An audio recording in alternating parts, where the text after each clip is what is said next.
Hello viewers, home YouTube চ্যানেলের সকলকে স্বাগত জানাই। তো ভিউয়ার্স, আজকে আমরা পিকেতে সরকার বইয়ে যে তোমাদের প্যাসেজ নম্বর 109 আছে সেটা আজকে করবো, বেঙ্গলি টু ইংলিশ ট্রান্সলেশন। তো চ্যানেলটাকে অবশ্যই সাবস্ক্রাইব করে নোটিফিকেশান বেলটা কিন্তু অন করে রাখবে, ঠিক আছে? তো চলো শুরু করছি আজকের ক্লাসটা। তো দেখো, ডাইরেক্ট পড়বো না এটা। বলছে, দাদা স্কুলে যাইবার সময় মাঝে মাঝে আমাকে সঙ্গে করে লইয়ে যেতেন। একটা কথা বলে দিই, যাদের কাছে এই বইটা নেই তোমরা স্ক্রিনশট নিয়ে নাও, কারণ লেখাটা খুব কাজের দরকার তোমাদের কাছে। অনেক কিছু মানে লেখাটা যদি না পড়ো তাহলে টেন্সটা কিন্তু বুঝতে পারবে না। শুরুতে যদি ডাইরেক্ট করতে শুরু করো বুঝতে পারবে না, কারণ পুরো লাইনটার মধ্যে অনেক কিছু রয়েছে যেটা শিখতে পারবে। দেখো, বলছে দাদা স্কুলে যাইবার সময় মাঝে মাঝে আমাকে সঙ্গে করিয়া লইয়া যাইতেন। তাহলে ব্রাদার মানে হচ্ছে দাদা, এখানে উড সামটাইম মানে মাঝে মাঝেই নিয়ে যেত। তাহলে উড কথাটা আবার আনতে হবে আমাকে। অতীতকালে কোনো যদি ঘটনা যেটা প্রায়ই আর কি করতো সেটাকে আমরা উড দিতে হবে। তাহলে ব্রাদার উড সামটাইমস, অর্থাৎ দাদা কখনো কখনো মাঝে মাঝে আর কি।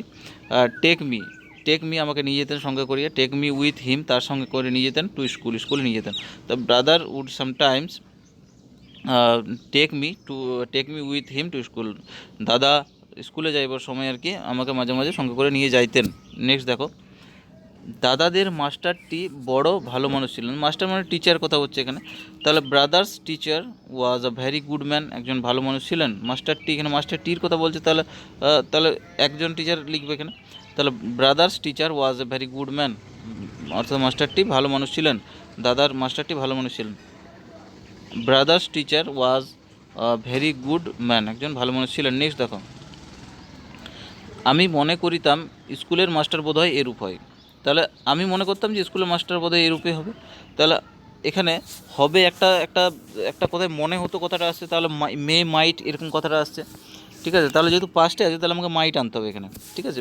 যদি প্রেজেন্ট থাকতো তাহলে কথাটা আনতাম আমি, কিন্তু যেহেতু পাস্ট আছে তাহলে তাহলে মাইট আমাকে ইউজ করতে হবে। তাহলে আই থট দ্যাট, আমি মনে করিতাম, দ্য স্কুল টিচার্স, স্কুলের মাস্টাররা আর কি, the school teachers might be like that, এইরকমই হয়। I thought that the school teachers might be like that, আমি মনে করিতাম যে স্কুলের টিচাররা বোধহয় এরকমই হয়, ঠিক আছে? নেক্সট দেখো, বাড়িতে 3 বছর ধরিয়া কয়েকখানি বই শেষ করিলাম। এখানে একটা হিন্টস দিয়েছে, আমরা হিন্টসটা দেখব। হিন্টসটা বলছে যে যে finished books at home in 3 years, অর্থাৎ কিছু বই শেষ করেছি যেটা 3 বছরে, ঠিক আছে? Finished few books at home in 3 years, 3 বছরে কিছু বই বাড়িতে শেষ করেছি। তাহলে আই ফিনিশড পুরোটা দেওয়াই রয়েছে, শুধু এখানে আইটা দিলেই হবে। I finished a few books at home in 3 years, অর্থাৎ 3 বছরে আমি 3 বছর ধরে আমি কয়েকখানি বই শেষ করেছি।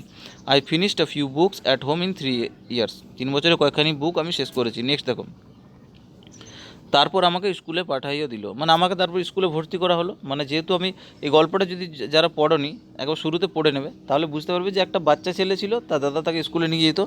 তো তারপরে ও ঘরে বসে 3 বছর ধরে কিছু বই পড়েছে, তারপর তাকে স্কুলে পাঠিয়ে দিল, মানে তাকে স্কুলে ভর্তি করা হয়েছিল। তাহলে then I was admitted to the school, তারপর আমাকে স্কুলে ভর্তি করা হয়েছিল। I was admitted to the school, তারপর আমাকে স্কুলে ভর্তি করা হয়েছিল। নেক্সট দেখো, কয়েক বৎসর বেশ কাটিল, কিন্তু মাস্টারকে তত ভালো লাগে না। এখানে হিন্টস দিয়েছে যে বেশ কাটিল বলতে এখানে পাস্ট বাই কোয়াইট ওয়েল, ঠিক আছে? বেশ কাটিল, পাস্ট বাই কোয়াইট ওয়েল মানে ভালোই চলেছিল কয়েক বছর, ঠিক আছে?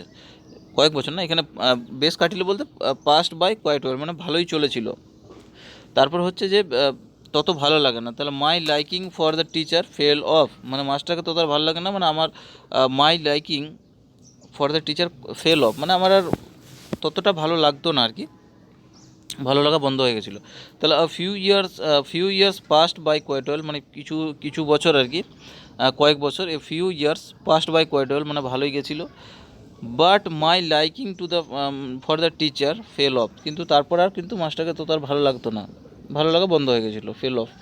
But my liking for the teacher fell of, ঠিক আছে? নেক্সট দেখো, কবে বড় হইয়া স্কুল ছাড়িয়া দিব এই চিন্তা অনবরত মনে হইতো।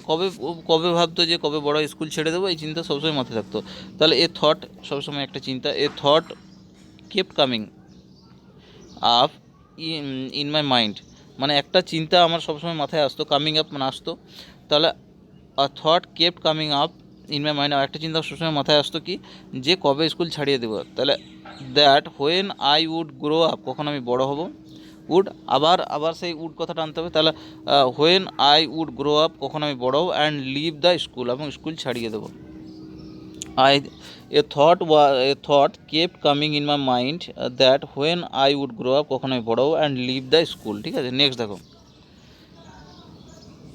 তারপর দেখো, তখন তৃতীয় শ্রেণীতে পড়ি, ইংরেজি কয়েকখানা বই পড়িয়াছিলাম। ইংরেজি মানে ইংরেজিতে না, কয়েকখানা ইংরেজি বই পড়িয়েছিলাম এরকম। ঠিক আছে, কয়েকখানা ইংরেজি বই পড়িয়েছিলাম। তাহলে দেখো এখানে রেড কথাটা দিতে হবে। এখানে কিন্তু হয়তো স্পেলিংটা কি, কিন্তু আমাদের উচ্চারণটা কিন্তু অন্যরকম হয়েছে। রিড মানে হচ্ছে পড়া, রিড। ঠিক আছে, তাহলে রেড ভার্বের সেকেন্ড ফর্মটা হচ্ছে I red few books in English, আমি ইংলিশ কিছু বই পড়েছিলাম। When I was in class 3, যখন আমি ক্লাস তৃতীয় শ্রেণীতে পড়ি আর কি। When I was in class 3, যখন আমি তৃতীয় শ্রেণীতে পড়ি। ঠিক আছে, আবার বলছি I red few books in English when I was in class 3। ঠিক আছে, নেক্সট দেখো। তাহার একখানার মধ্যে একজন সাহেবের কথা লেখা ছিল, তো সেগুলোর মধ্যে একটাতে এক সাহেবের কথা লেখা ছিল। তাহলে ইন ওয়ান অফ দোজ, মানে ওইগুলির মধ্যে একটা, in one of those the words of A gentleman, একজন সাহেব মানে ভদ্রলোকের কথা, একজন words of A gentleman was written, এক ভদ্রলোকের কথা সেখানে লেখা ছিল বা এক সাহেবের কথা লেখা ছিল। In one of those the words of A gentleman was written, একজন সাহেবের কথা লেখা ছিল এই বইগুলির মধ্যে একটাতে। নেক্সট দেখো।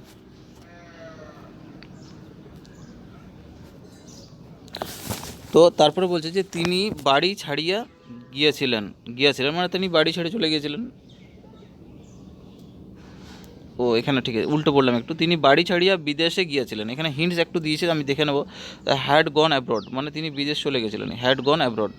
ঠিক আছে, বিদেশ চলে গেছিলেন, হ্যাড গন অ্যাব্রড। তো এখানে আমরা কীভাবে করবো, যে তিনি বাড়ি ছেড়েছিলেন এবং বিদেশ চলে গেছিলেন প্রথমে। তাহলে এখানে একটা আমি অন্যরকম একটু আমার মনে হয়েছে, তো এটাকে মানে দুরকমভাবে করা যায়, আমি একটু অন্যরকমভাবে করার চেষ্টা করেছি।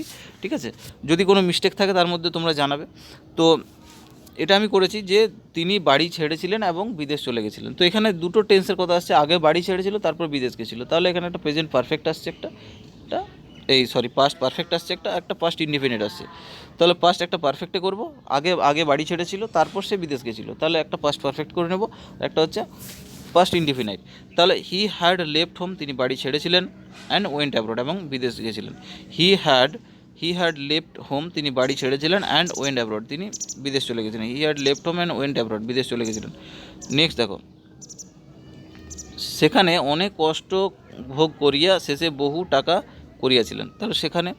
তাহলে বহু কষ্ট করিয়া, তাহলে সেখানে বহু কষ্ট করিয়া বহু টাকা করিয়াছিলেন। এখানে একটা হিন্ট দিয়েছে, মেড আ লট অফ মানি, মানে উপার্জন, এখানে করিয়াছিলেন এটাকে মেড এ লট অফ মানি করেছে, উপার্জন করেছিলেন সেটাকে। তাহলে সাফারিং এ লট দেয়ার, সেখানে অনেক কষ্ট করিয়া, সাফারিং মানে করিয়া বলছে কষ্ট করিয়া, তাহলে সাফারিং করলাম আমরা, suffering a lot there. He made a lot of money in the end, মানে শেষে আর কি। এই যে বলছে যে শেষে বহু টাকা করিয়াছিলেন, তাহলে সাফারিং এ লট দেয়ার, অনেক কষ্ট ভোগ করিয়া, he made a lot of money in the end, শেষে তিনি বহু টাকা কিন্তু করিয়াছিলেন। ঠিক আছে, suffering a lot there, he made a lot of money there in the end. ঠিক আছে, নেক্সট দেখো, আরেকটু বাকি আছে। সাহেব যে সময় বাড়ি ছাড়িয়েছিলেন, মিলাইয়া দেখিলাম আমারও তখন সেই বয়স। তাহলে সাহেব যে বয়সে বাড়ি ছেড়েছিল, আমি দেখলাম যে মানে যে বাচ্চাটার কথা হচ্ছে এখানে, যে সাহেব যে সময় বাড়ি ছেড়েছিল কিন্তু মিলিয়ে দেখলো যে এই বাচ্চাটার বয়সও কিন্তু তখন সেটাই আর কি। তাহলে at the age when sir left home, মানে স্যার যখন বাড়ি ছেড়েছিলেন, at the age when sir left home বলতে সাহেব বলতে জেন্টেলম্যানের কথা হচ্ছে। তাহলে স্যার দিয়ে দিলে কাজ হয়ে যাবে, একবার জেন্টেলম্যান দিয়েছি। তাহলে at the age when sir left home, যখন স্যার বাড়ি ছেড়েছিলেন, at the age when sir left home, যখন স্যার বাড়ি ছেড়েছিলেন, আই শ দ্যাট, আমি দেখলাম যে I am now the same age, আমি এখন সেই বয়স, আমার এখন সেই বয়স। তাহলে at the age when sir left home, I saw that, আমি দেখলাম যে I am now the same age, আমার এখন সেই বয়সই। ঠিক আছে, তো আজকের ট্রান্সলেশনটা এই পর্যন্তই। ঠিক আছে, কেমন লাগলো সেটা কমেন্ট সেকশানে জানাবে, লাইক দিতে ভুলো না, যদি এখনও সাবস্ক্রাইব করোনি চ্যানেলটাকে অবশ্যই সাবস্ক্রাইব করো। আর আরেকটা কথা, ভুলভাল কমেন্ট কেউ করো না। ঠিক আছে, উল্টাপাল্টা যেরকম গালি দিয়েছে একজন ওইরকম কমেন্ট করো না। যদি যদি তোমাদের উপকার লাগছে, কিছু মনে হচ্ছে যে আমাদের সুবিধা হচ্ছে কিছু, তাহলে নিশ্চয়ই করো, ভালো না লাগলে দেখো না। কিন্তু ওইভাবে একটা এডুকেশন যেহেতু একটা চ্যানেল, সেখানে এইরকম কমেন্ট কিন্তু করো না। ঠিক আছে, এখানে আমি কোনো ছ্যাবলামি মারছি না, ঠিক আছে, আমি যেটুকু জানি সেটাই শেখানোর চেষ্টা করছি। আর আমি কোনো দায়বদ্ধ নই যে শেখাতেই হবে সেটা না, আমার ভালো লাগে শেখাতে, সেই জন্য আমি করছি এটা। এটা কোনো ইয়ে নয়, যার ভালো লাগবে সে দেখবে, যার ভালো লাগবে না সে দেখো না। ঠিক আছে, তো চলো পরের ক্লাসে দেখা হচ্ছে। Thank you.